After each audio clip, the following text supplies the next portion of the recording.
ஓகேங்களா? இது வந்து யார் அறிமுகப்படுத்தினார் உங்களுக்கு? ராமச்சந்திர சார் அறிமுகப்படுத்தியிருக்காரு. ஆமாங்க. ஓகேங்களா? கீழே என்னென்ன கொடுத்துருக்கிறீங்க, எப்படி எப்படி அடிச்சிருக்கிறீங்க, இது வந்து எப்படி அவங்க அங்கிருந்து வந்து பார்த்துட்டு என்ன சொன்னாங்க, அந்த விளக்கத்தை கொஞ்சம் சொல்லுங்க. அப்படி சரிங்க ஐயா, நான் வந்து அகரக்கோட்டாலம், கள்ளக்குறிச்சி மாவட்டம், சங்கராபுரம் தாலுக்கா. என்னோட பேர் ராஜாமணி.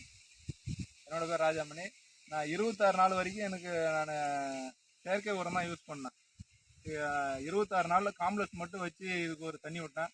அதன் பிற்பாடு அண்ணா ராமச்சந்திரன் மூலிமா நம்மளுக்கு இயற்கை உரம் பற்றி நம்மளுக்கு எக்ஸ்பிளைன் பண்ணார். அது நான் 26 நாளைக்கு அப்புறம் நம்மளுக்கு இயற்கை உரம் கொடுத்தாரு. இயற்கை உரம் வந்து செட்டு சிம்பிரிச்சு ஃபர்ஸ்ட் கொடுத்துருக்காப்புல. ஆமாம், கீழே கொடுத்துட்டு ஒரு ஸ்ப்ரே எங்களுக்கு அதை பற்றி அறிமுகப்படுத்துறாரு. அதுக்கப்புறம் கீழே ஒரு வாட்டி கொடுத்துருக்கேன், மேலே ஒரு வாட்டி ஸ்ப்ரே பண்ணியிருக்கேன். அதுக்கப்புறம் ரெண்டாவது டைம் வந்து காட்டை பார்த்துட்டு NPK கொடுத்துட்டு மறுபடியும் ஸ்ப்ரே பண்ண சொன்னோம். ஆமாம். ஓகேங்களா? அதுக்கப்புறம் வளர்ச்சி இப்போ எப்படி இருக்கு? இப்போ நல்லா இருக்குங்க ஐயா, நல்லா இருக்கு.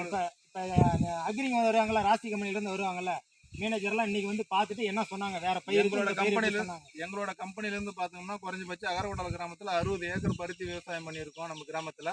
இதில் வந்து நம்மளோட மேனேஜர் வரைக்கும் விசிட் பார்த்த வரைக்கும் நம்ம பயிர் கொஞ்சம் செய்நாட்டி சிறப்பாக இருக்குதுன்ற மாதிரி சொல்லியிருக்காரு.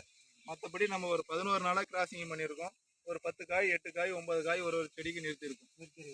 ஓகே. இப்போ அவர் வந்து பார்த்துட்டு நம்ம செடி எல்லாம் நம்ம உரத்தை நெட்சர்ப் இயற்கை உரம் படத்தை எல்லாம் ஃபோட்டோ எடுத்துகிட்டு போயிருக்காரு. ஃபோட்டோ எடுத்துகிட்டு போயிருக்காரு. NPK வந்து எம்டி பாட்டில் இருந்தாலும் அது மட்டும் பாட்டில் எடுத்துகிட்டு போயிருக்காரு. மீதி எல்லாமே நம்மகிட்ட ஃபோட்டோ எடுத்துகிட்டு போயிருக்காரு. இவர் தான் நம்ம ராமச்சந்திர சார். இவர் தான் இங்கே அண்ணன் ராமச்சந்திரன் மூலியமா தான் நம்ம இயற்கை உரத்துக்கு அறிமுகமானோம். அண்ணன் வந்து அவ்வளோதாங்களா? போதுங்களா?